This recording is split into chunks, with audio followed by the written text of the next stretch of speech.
coffee lover ka nga na tulad ko pero wala ka pang budget sa mamahaling coffee maker, recommend ko nga itong French press na nabili ko online. Sobrang dali nga lang gamitin ito. Ilalagay nyo lang yung coffee, tapos lalagyan nyo lang ng tubig and aantayin nyo lang ng mga 2 to 3 minutes. At ayan nga, at meron na kayong masarap na coffee. Lately, nahilig nga ako sa Dunkin' Coffee kaya ayan, bumili na nga kami para kahit nasa bahay lang. Hindi ko na nga kailangan lumabas at may enjoy ko na rin yung coffee nila.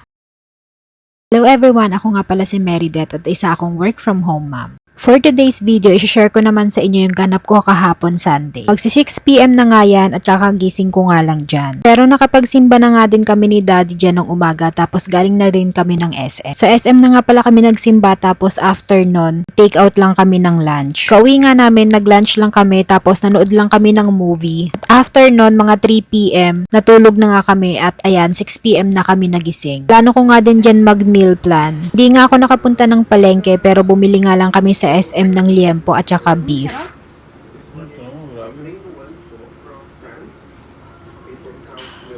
Bili nga din pala ako dyan ng beef giniling dahil gagawa nga ako ng burrito. Lately, nag-iisip talaga ako ng recipe na pwede kong gawin dahil nga bakasyon na at nandito lang yung anak ko sa bahay. At maya-maya nga to, naghahanap ng pagkain. Kailangan talaga na lagi tayong merong stocks na pagkain. Na nga ngayon at medyo nabibisi na tayo dahil nga maliban sa pagiging full-time na freelancer, nag-a-affiliate pa nga ang lola nyo. Syempre, dahil nga nag-i-start pa lang ako sa pag-a-affiliate, nangangapa pa rin talaga ako. Sobrang excited din ako sa mga bagong matututunan ko as an affiliate. Kaya naaalala ko talaga noong mga panahon na nag-i-start pa ako sa pag-freelancing. At alam ko na pag ginawa ko din yung best ko gaya nung ginawa ko sa freelancing, magiging successful din tayo as an affiliate. Manifesting ba? Kaya kung ano man yung sinisimulan mo, ipagpatuloy mo lang yan. May mga araw na mapapagod ka na para bang gusto mo na lang itigil ang lahat. Pero pag dumating ka sa ganong sitwasyon, balikan mo lang yung mga rason kung bakit ka nagsimula. Isa talaga yan sa mga natutunan ko dito sa freelancing. Higit sa lahat, wag mong i-compare yung sarili mo sa iba. Alam kong hindi natin may iwasan yan dahil tao lang naman tayo.